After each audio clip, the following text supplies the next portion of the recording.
Bendiciones, Dios los bendiga a todos.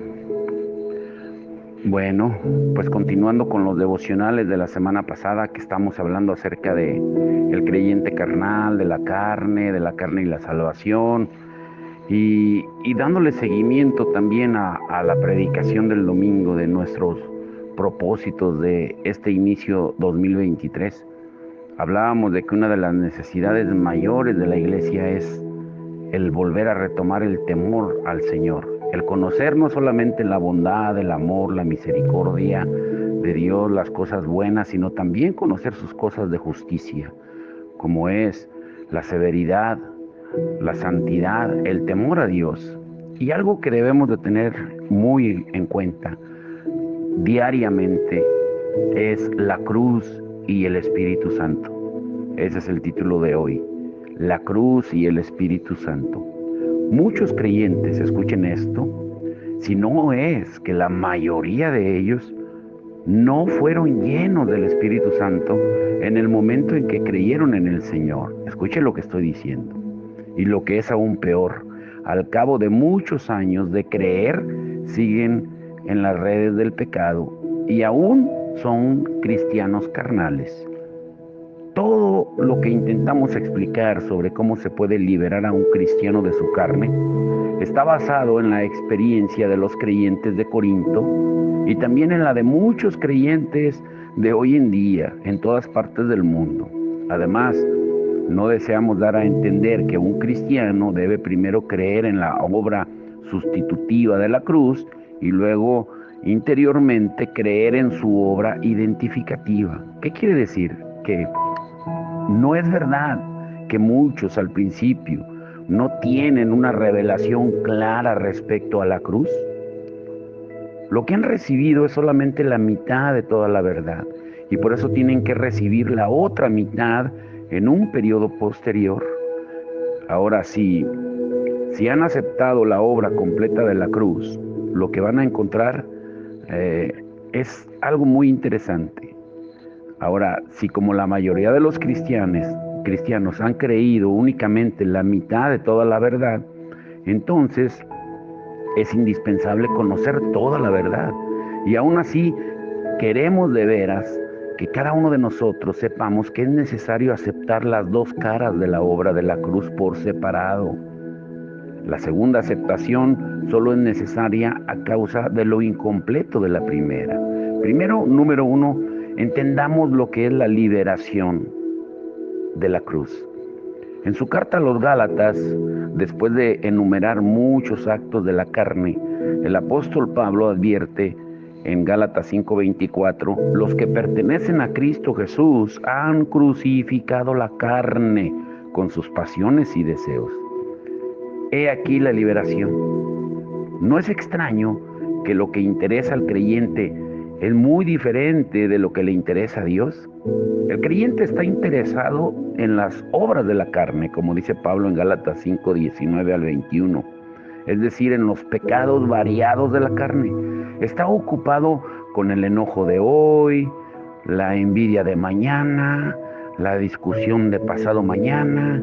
El creyente se lamenta por un pecado en particular y anhela conseguir la victoria sobre él. Sin embargo, todos estos pecados solo son frutos del mismo árbol y se la pasan toda la vida quitando frutos. Mientras se tome una fruta, en realidad no se puede tomar ninguna. Aparece otra y otra y otra y crecen una tras otra y no dan ninguna posibilidad de victoria. Por otro lado, Dios no está interesado en las obras de la carne, sino en la carne misma, como leímos ahorita en Gálatas 5:24. Si hubiesen arrancado el árbol de raíz, ¿habría alguna necesidad de temer que diera un fruto? Claro que no. El creyente trabaja activamente haciendo planes para manejar los pecados, que son solo frutos, mientras se olvida de tratar la carne misma, que es la raíz. Por eso no es extraño que antes de que pueda resolver un solo pecado, ya ha surgido otro. Por eso hoy debemos tratar el origen del pecado. Los recién nacidos en Cristo necesitan apropiarse del profundo significado de la cruz, porque aún son carnales. El objetivo de Dios es crucificar junto con Cristo al viejo hombre del creyente, con el resultado de que los que pertenecen a Cristo han crucificado la carne con sus pasiones y deseos. Tener presente que lo que ha sido crucificado es la carne junto con sus poderosas pasiones y deseos, puesto que el pecador fue regenerado y reprimido de sus pecados por medio de la cruz. Ahora, el niño carnal en Cristo debe ser liberado del dominio de la carne por la misma cruz, para que pueda andar según el Espíritu y ya no según la carne. Y después de esto, no pasará mucho tiempo antes de que sea un cristiano espiritual. Y aquí encontramos el contraste entre la caída del hombre y la acción de la cruz. La salvación que proporciona es justamente el remedio para aquella. Por eso es una adecuación perfecta entre las dos. Primero, Cristo murió en la cruz por el pecador para perdonar sus pecados. Por tanto, el Dios Santo podía perdonarle con justicia, pero a continuación, después, está el hecho de que el pecador también murió en la cruz con Cristo para que no pueda ser controlado ya más por su carne. Solo esto puede hacer que el espíritu del hombre recupere su propio dominio, que el cuerpo sea su servidor externo y el alma sea su intermediario que está sujeta al espíritu. Y de esta forma, espíritu, alma y cuerpo son restaurados a su posición original anterior a la caída. Si ignoramos el significado de la muerte que hemos descrito, no vamos a ser liberados. Por eso el Espíritu Santo debe ser nuestro revelador. Dice la palabra, los que pertenecen a Cristo Jesús. O sea, se refiere a todo creyente en el Señor. Todos los que han creído en Él y han nacido de nuevo le pertenecen. El factor decisivo es si se ha estado unido a Él en la vida, no si se es espiritual o si se trabaja para el Señor, ni si se ha conseguido liberación del pecado. Se han vencido las pasiones y deseos de la carne y ahora es plenamente santificado. En otras palabras, la pregunta solo puede ser, ¿se ha ido regenerado o no? ¿Se ha creído en el Señor Jesús como Salvador o no? Si es así, no importa el estado espiritual actual, en victoria o en derrota, se ha crucificado la carne. El asunto que tenemos delante no es moral, ni es cosa de vida, conocimiento u obra espirituales. Simplemente es si se es del Señor. Y si es así, entonces ya se ha crucificado la carne en la cruz. Está claro que esto significa no que uno va a crucificar, ni que está en el proceso de crucifixión, sino que ya ha sido crucificado. Por eso conviene ser más explícito aquí. Hemos señalado que la crucifixión de la carne no depende de las experiencias, por muy diferentes que puedan ser, sino que depende del hecho, de la obra terminada de Dios, los que pertenecen a Cristo Jesús. Tanto los débiles como los fuertes han crucificado la carne con sus pasiones y deseos. Vosotros decís que aún pecáis, pero Dios dice que habéis sido crucificados en la cruz. Es lo que quería decir Pablo. Muchas veces podemos decir que nuestro mal genio persiste, pero la respuesta de Dios es que ya hemos sido crucificados. Podemos decir que nuestras pasiones siguen siendo muy potentes, pero de nuevo Dios nos dice que nuestra carne ha sido crucificada en la cruz. Y de momento debemos de dejar de mirar nuestras experiencias y oír lo que Dios dice en su palabra. Si no escuchamos su palabra y en lugar de eso observamos continuamente nuestra situación, jamás viviremos la realidad de que nuestra carne ha sido crucificada en la cruz. No hagamos caso de nuestros sentimientos y nuestra experiencia. Dios declara crucificada nuestra carne y en consecuencia ha sido crucificada. Respondamos simplemente a la palabra de Dios y tendremos experiencia. Cuando Dios dice que nuestra carne ha sido crucificada, debemos responder amén. Es verdad que mi carne ha sido crucificada. Actuando de esa manera, según su palabra, comprobaremos que nuestra carne está muerta de veras. Los creyentes de Corinto se habían permitido cometer los pecados de fornicación, celos, pleitos, espíritu de división y muchos más. Eran claramente carnales. Ahora es cierto que eran niños en Cristo, pero aún así eran de Cristo. Ahora la pregunta es, ¿se puede decir realmente que estos creyentes carnales habían tenido su carne crucificada en la cruz? La respuesta es indudablemente que sí. Incluso estos habían tenido crucificada su carne. ¿Pero cómo es eso? Pues debemos comprender que la Biblia jamás nos dice que nos crucifiquemos, solo nos informa que fuimos crucificados.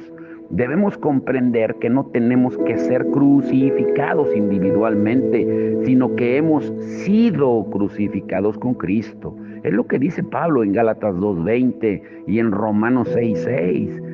Si es una crucifixión conjunta, o sea, juntamente con Cristo, entonces cuando el Señor Jesús fue crucificado, en ese momento también fue crucificada nuestra carne.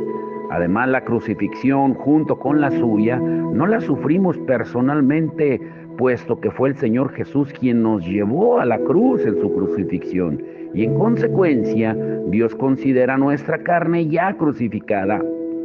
Para Él es un hecho consumado. Sean las que sean nuestras experiencias personales, Dios declara que los que pertenecen a Cristo Jesús han crucificado la carne.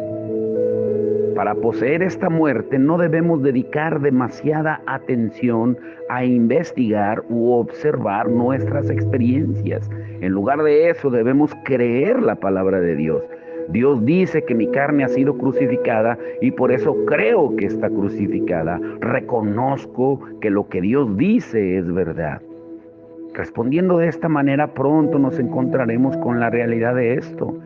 Si primero miramos el acto de Dios, nuestra experiencia llegará a continuación. Desde la perspectiva de Dios, los corintios ya tenían crucificada su carne en la cruz con el Señor Jesús, pero desde su punto de vista es evidente que no tenían la experiencia. Quizá esto se debía a su desconocimiento del hecho de Dios. De aquí que el primer paso hacia la liberación es tratar la carne según el punto de vista de Dios. ¿Y qué es eso? No es intentar crucificar la carne, sino reconocer que ha sido crucificada. No es andar según nuestra vista, sino según nuestra fe en la palabra de Dios. Si estamos bien asentados en este punto de reconocer que la carne ya está crucificada, entonces podremos tratar con la carne en nuestra experiencia. Si titubeamos en cuanto a este hecho, perderemos la posibilidad de poseerlo definitivamente. Para experimentar la crucifixión junto con Jesús, primero debemos dejar de lado nuestra situación actual y simplemente confiar en la palabra de Dios. Ahora, número 2, el Espíritu Santo y la experiencia. Dice Romanos 7:5-6, mientras estábamos viviendo en la carne, nuestras pasiones pecaminosas obraban en nuestros miembros para dar fruto de muerte, pero ahora estamos muertos. A consecuencia de esto, la carne ya no tiene ningún poder sobre nosotros. Hemos creído y reconocido que nuestra carne ha sido crucificada en la cruz. Ahora, antes no podemos fijar nuestra atención en el tema de la experiencia. Aunque ahora destacamos la experiencia, aún así nos aferramos firmemente al hecho de nuestra crucifixión en Cristo, lo que Dios ha hecho por nosotros y lo que experimentamos de la obra acabada de Dios. Aunque son dos cosas distinguibles, son inseparables. Dios ha hecho lo que podía hacer. La pregunta inmediata es, ¿qué actitud adoptamos hacia su obra terminada? Él ha crucificado nuestra carne en la cruz, y no de nombre, sino de hecho. Si creemos y ejercemos nuestra voluntad para escoger lo que Dios ha hecho por nosotros, esto será nuestra experiencia para siempre. No se nos pide que hagamos nada porque Dios lo ha hecho todo. No se nos exige que crucifiquemos nuestra carne porque Dios la ha crucificado en la cruz. Ahora, ¿tú crees que eso es cierto? ¿Quieres poseerlo en tu vida? Si creemos y deseamos, entonces colaboraremos con el Espíritu Santo para conseguir esa experiencia. Colosenses 3:5 nos dice: haced morir pues lo que es terrenal en vosotros. Este debe ser el caminar hacia la experiencia. El pues indica la consecuencia de lo que dice en el versículo 3, es decir, habéis muerto. El habéis muerto es lo que Dios ha logrado para nosotros. Puesto que habéis muerto, pues, haced morir lo que es terrenal en vosotros. Aquí la primera mención de la muerte es nuestra posición de hecho en Cristo. La segunda es nuestra experiencia. ¿Cuál es el fracaso de los creyentes entonces? El fracaso de los creyentes de hoy puede estar en el fracaso en ver la relación entre estas dos muertes. Por ejemplo, algunos han intentado anular su carne porque han hecho énfasis exclusivamente en la experiencia de la muerte, y por eso su carne crece más fuerte en cada intento. Otros han reconocido la verdad de que su carne de hecho fue crucificada con Cristo en la cruz, pero no buscan la realidad práctica. Ninguno de estos puede jamás apropiarse en su experiencia de la crucifixión de la carne. Si deseamos hacer morir nuestros miembros, debemos primero tener una base para la acción, porque de lo contrario simplemente confiaremos en nuestras fuerzas. Ningún grado de entusiasmo puede traernos la experiencia que deseamos. Además, si únicamente sabemos que nuestra carne ha sido crucificada con Cristo, pero no nos preocupamos de que su obra acabada trabaje en nosotros, nuestro conocimiento también será inútil. Para hacer morir nuestros miembros debemos primero pasar por la identificación de su muerte. Conociendo nuestra identificación, debemos entonces proceder a hacer morir nuestros miembros. Estos dos pasos deben ir juntos. Nos engañamos a nosotros mismos si nos conformamos simplemente con entender el hecho de la identificación, pensando que ahora somos espirituales, puesto que la carne ha sido destruida. Por otra parte, también nos engañamos si al hacer morir las malas acciones de la carne ponemos mucho énfasis en eso y fallamos en tomar la actitud de que la carne ha muerto. Si olvidamos que la carne está muerta, nunca podremos desprendernos de nada, no vamos a poder enterrar nada. El hacer morir depende del habéis muerto. Aquí, el hacer morir significa llevar a la muerte del Señor Jesús a todas las acciones de la carne. La crucifixión del Señor tiene mucha autoridad porque hace morir aquello con que se enfrenta. Como estamos unidos a Él en su crucifixión, podemos aplicar su muerte a cualquier miembro que sea tentado por las pasiones y hacerlo morir inmediatamente. Nuestra unión con Cristo en su muerte significa que es un hecho en nuestro espíritu. Lo que debe hacer un creyente ahora es sacar esta muerte de su espíritu y aplicarla a sus miembros cada vez que sus pasiones se despierten. Esa muerte espiritual no es cosa de una vez y se acabó. Si el creyente no se mantiene vigilante o pierde la fe, es indudable que la carne va a entrar en una actividad tremenda. El que desee ser conformado totalmente a la muerte del Señor debe hacer morir sin cesar las acciones de sus miembros para lo que es real en el espíritu se realice en el cuerpo. Pero ¿de dónde viene el poder para aplicar la crucifixión del Señor a nuestros miembros? Pablo insiste en que es por el Espíritu que hacemos morir las acciones del cuerpo. Es lo que dice en Romanos 8:13. Para hacer morir esas acciones, el creyente debe confiar en el Espíritu Santo. para convertir su crucifixión juntamente con Cristo en una experiencia personal, debe creer que el Espíritu Santo aplicará la muerte de la cruz a todo lo que tenga que morir. Y en vista del hecho de que la carne del creyente fue crucificada con Cristo en la cruz, no ha de ser crucificada de nuevo. Todo lo que se necesita es aplicar por medio del Espíritu Santo la muerte consumada del Señor Jesús en favor de Él sobre la cruz. A cualquier acción mala del cuerpo que intente alzarse, el poder de la muerte del Señor le quitará de en medio. Las obras malas de la carne pueden surgir en cualquier momento y en cualquier lugar. Como consecuencia, si el Hijo de Dios no hace valer constantemente por el Espíritu Santo el poder de la muerte de nuestro Señor Jesús, no va a poder triunfar. Pero si entierra las acciones del cuerpo de este modo, el Espíritu Santo que habita en él realizará finalmente el propósito de Dios de dejar sin trabajo al cuerpo de pecado. Es lo que dice Romanos 6:6. Apropiándose de la cruz de este modo, los creyentes serán liberados del poder de la carne y serán unidos al Señor Jesús en la vida de resurrección. En adelante, el cristiano debería andar por el Espíritu y no satisfacer los deseos de la carne. Como Pablo dice en Gálatas 5:16, deberíamos recordar siempre que por muy profundamente que penetre en nuestras vidas la cruz del Señor, no podemos esperar evitar más perturbaciones de las malas acciones de nuestros miembros sin una constante vigilancia por nuestra parte. Siempre que un hijo de Dios fracasa en seguir al Espíritu Santo, esto tiene como consecuencia inmediata seguir a la carne. O sea, o sigues al Espíritu o sigues a la carne. Dios nos descubre la realidad de nuestra carne por medio del perfil que hace el apóstol Pablo del yo cristiano en Romanos 7.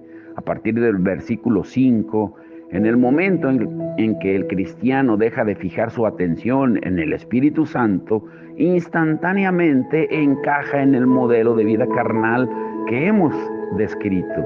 Algunos dan por sentado que, puesto que Romanos 7 está entre los capítulos 6 y 8, la actividad de la carne será cosa del pasado en cuanto el creyente la haya pasado y haya entrado en la vida del Espíritu. En Romanos 8, en realidad, los capítulos 7 y 8 son paralelos. Si un creyente no anda por el Espíritu Santo, según Romanos 8, va a quedar sumergido de inmediato en la experiencia de Romanos 7. Por eso dice Romanos 7:25, así pues, por mí mismo sirvo a la ley de Dios con mi mente, pero con mi carne sirvo a la ley del pecado. Observemos que Pablo describe su experiencia explicada en el versículo 25, empleando la frase así pues. O sea, se encuentra en una continua derrota en todo el versículo 24 y solo en el versículo 25 encuentra la victoria. Gracias a Dios por medio de Jesucristo nuestro Señor. En el momento de conseguir la victoria después de derrotas constantes, leemos que Pablo dice, yo por mí mismo sirvo a la ley de Dios con mi mente. Aquí nos está diciendo que su vida nueva desea lo que Dios desea. Sin embargo, esa no es toda la historia, porque inmediatamente Pablo declara, pero en mi carne sirvo a la ley del pecado. Y nos encontramos con esto, y lo dice exactamente después de su victoria del versículo 25. O sea, la conclusión obvia es que no importa nada lo mucho que su mente interior pueda servir a la ley de Dios, por mucho que se vea libre de la carne, va a permanecer invariablemente y sigue sirviendo a la ley del pecado. Por eso, si deseamos ser guiados por el Espíritu, como dice Romanos 8:14, y ser liberados de la opresión de la carne, debemos hacer morir las malas acciones del cuerpo y andar conforme al Espíritu Santo. Número 3, la existencia de la carne. Pongamos atención, o fijemos con atención, en que aunque podamos hacer morir a la carne para que quede inútil, que es realmente el significado de destruir en Romanos 6:6, La carne sigue resistiendo a pesar de todo. Es un tremendo error pensar que ya hemos eliminado a la carne y creer que la naturaleza del pecado ya está aniquilada, destruida. Esa falsa enseñanza engaña a la gente. La vida regenerada no modifica la carne.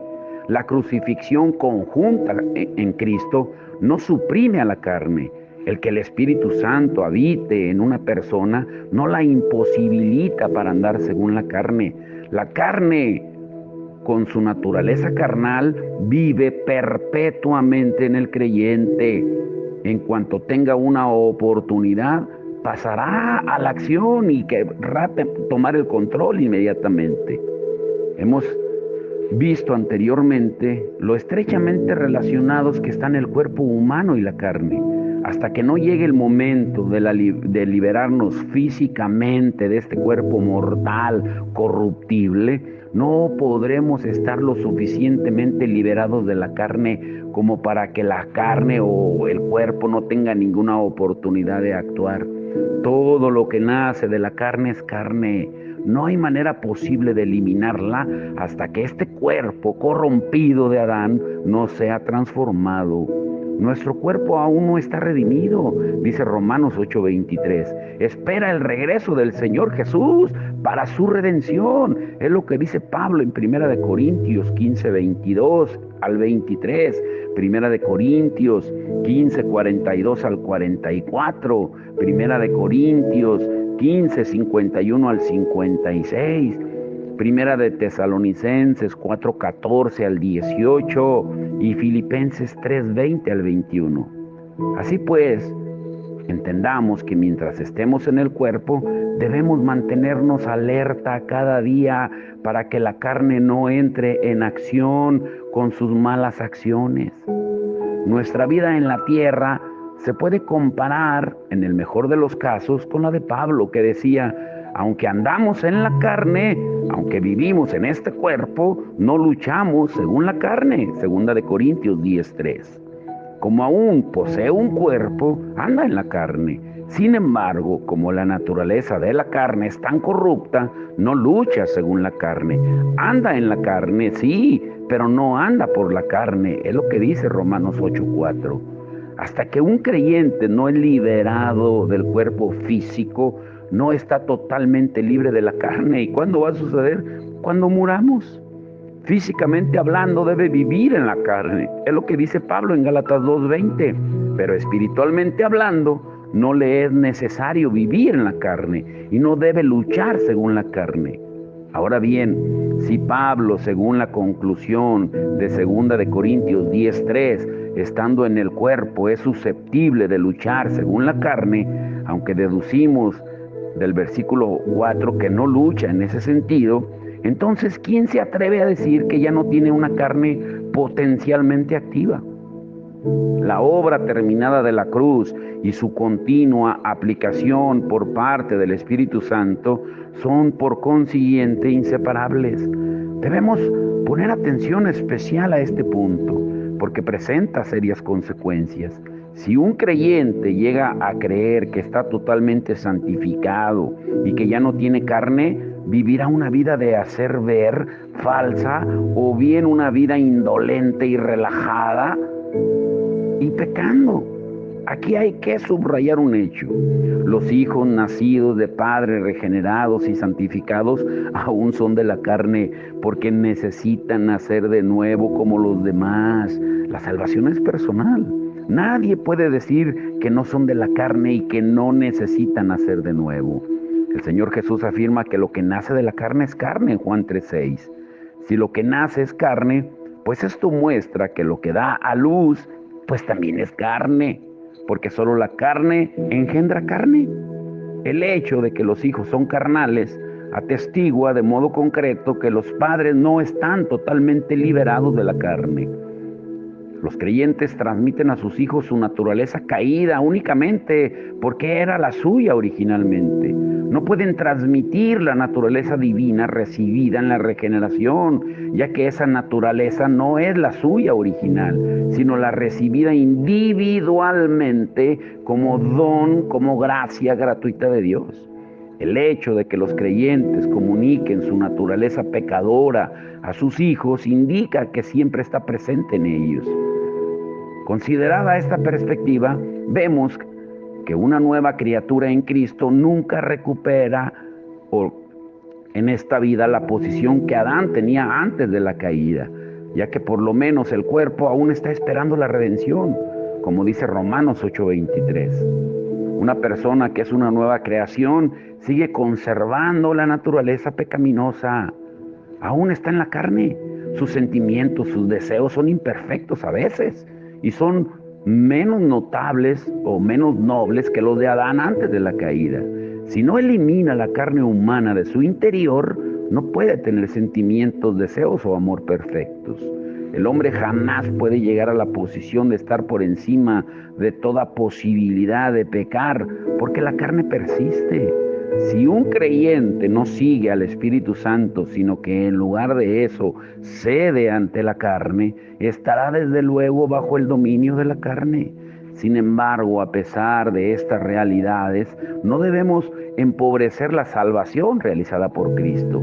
La Biblia nos dice en muchos pasajes que todo lo que ha sido engendrado de Dios y ha sido llenado con Dios no tiene ninguna inclinación hacia el pecado.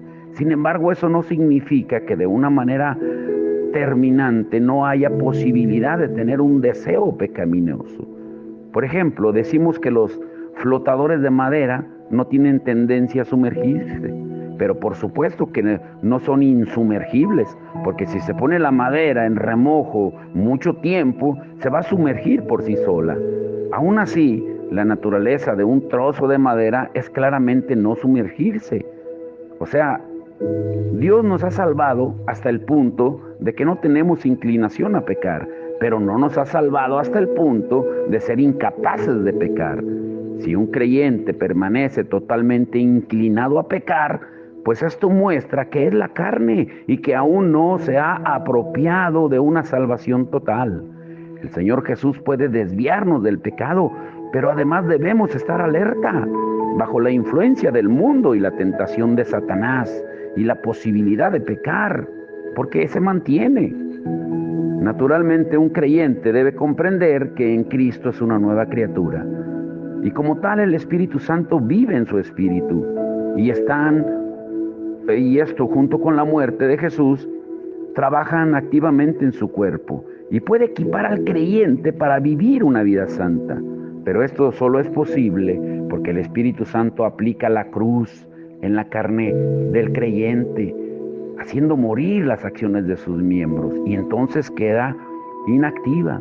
Sin embargo, esto no implica que ya no existe la carne, porque un creyente sigue teniendo una carne pecaminosa y es consciente de su presencia y de su contaminación. El hecho mismo de que la naturaleza pecaminosa sea transmitida a los hijos deja establecida fuera toda duda que lo que ahora tenemos no es la perfección natural de Adán sin pecado. Un creyente, para ir concluyendo, escuchen esto, es el corazón del mensaje, debe confesar que incluso en sus horas más santas puede haber momentos de debilidad. Pueden introducirse malos pensamientos en su mente inconscientemente. Pueden escapársele palabras impropias, dinosaurios, cocodrilos sin querer. Su voluntad puede ser, en ocasiones, encontrar difícilmente o ceder ante el Señor, y secretamente puede incluso aprobar la idea de ser autosuficiente, de ya no necesitar de Dios. Y todo esto no es más que la obra de la carne. Por eso los creyentes deben saber que la carne puede volver a ejercer su poder en cualquier momento. No ha sido eliminada del cuerpo, pero la presencia de la carne tampoco significa que la santificación sea imposible para un creyente. Solo cuando entregamos nuestro cuerpo al Señor, como dice Romanos 6:13, nos es posible librarnos del dominio de la carne y estar bajo el dominio del Señor.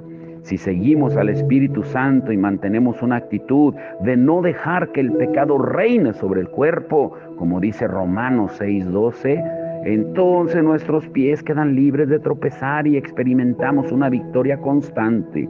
Habiendo sido liberado nuestro cuerpo, se convierte en templo del Espíritu Santo y es libre para hacer la obra de Dios.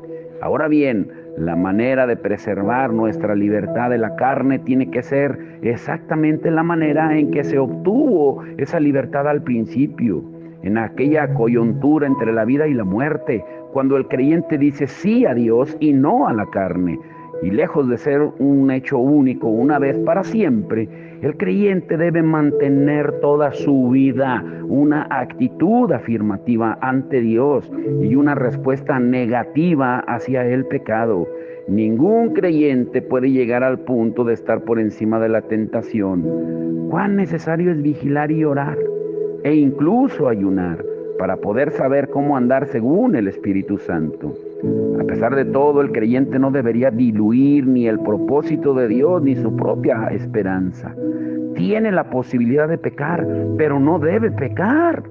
El Señor Jesús ha muerto por nosotros y ha crucificado nuestra carne con Él en la cruz. El Espíritu Santo vive en nosotros para hacer real para nosotros lo que el Señor Jesús ha hecho. Tenemos la absoluta posibilidad de no ser gobernados por la carne. La presencia de la carne no es una llamada a la rendición, sino un llamamiento a vigilar. La cruz ha crucificado por completo a la carne. Si estamos dispuestos a anular las malas obras del cuerpo en el poder del Espíritu Santo, experimentaremos de veras la obra terminada de la cruz.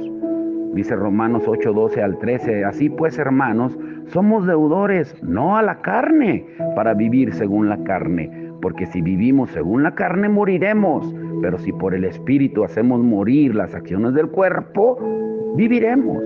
Puesto que Dios ha concedido semejante gracia y salvación, la culpa será del todo nuestra si continuamos siguiendo la carne.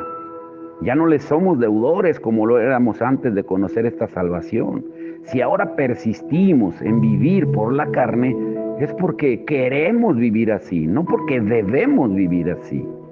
Muchos creyentes supuestamente maduros han experimentado una victoria sostenida sobre la carne.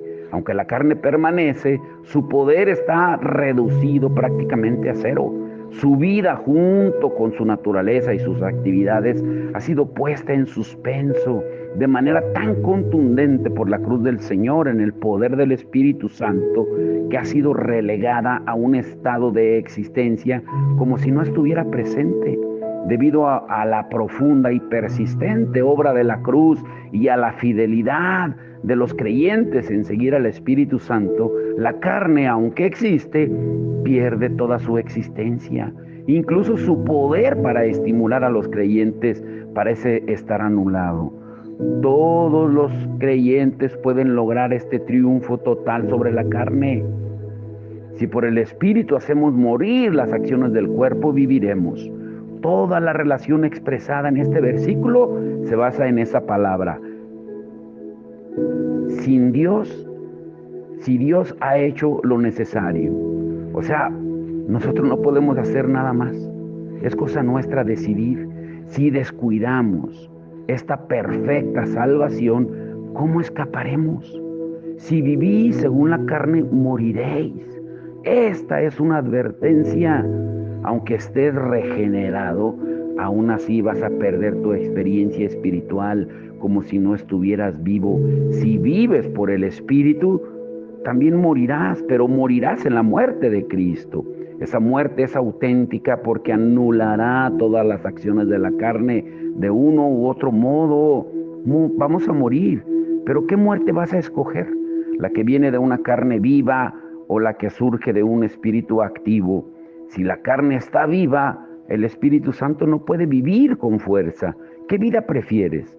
¿La de la carne o la del Espíritu? La provisión de Dios para nosotros es que nuestra carne y todo su poder y sus actividades queden bajo el poder de la muerte de Cristo en la cruz.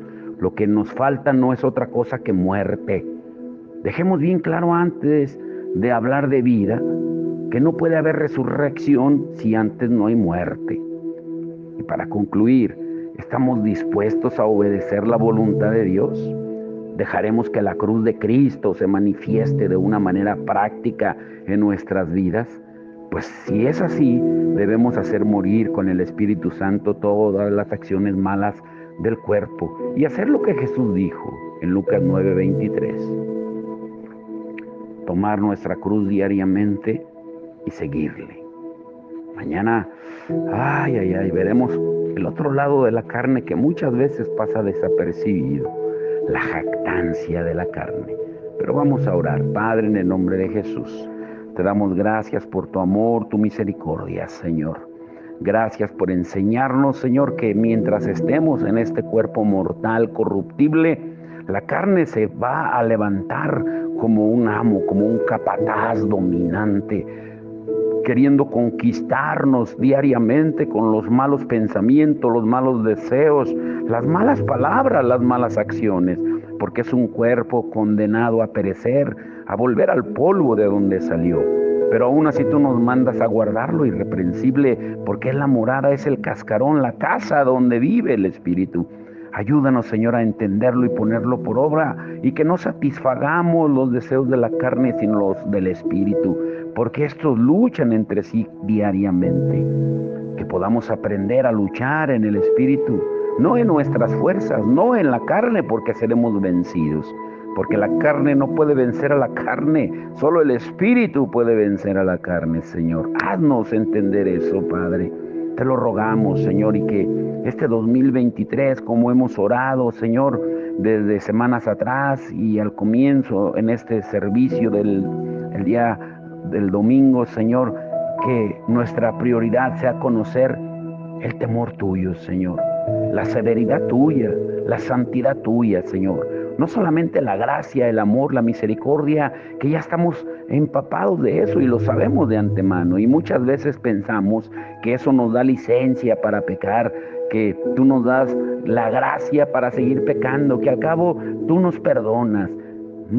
Pero no es así, no podemos jugar con la gracia. Danos entendimiento, Señor, para guardarnos irreprensibles, como dice tu palabra en Primera de Tesalonicenses 5:23, guardar irreprensible el espíritu, el alma y el cuerpo para tu venida, Señor. Porque estamos viendo el mundo como está en caos. Nosotros debemos personalmente alinear nuestra vida a la tuya, Señor. Nuestros deseos a los tuyos, nuestra mente a la tuya, nuestros sentimientos a los tuyos, nuestra voluntad a la tuya, Señor. Que podamos hacerlo diariamente, rendirnos, ofrecernos en un sacrificio vivo, santo y agradable a ti, diariamente, ofreciendo nuestros miembros ya no al pecado, sino como miembros de justicia.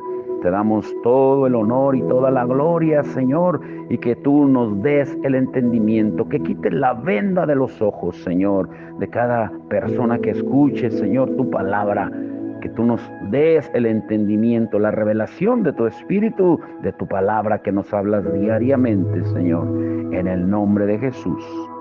Amén y amén.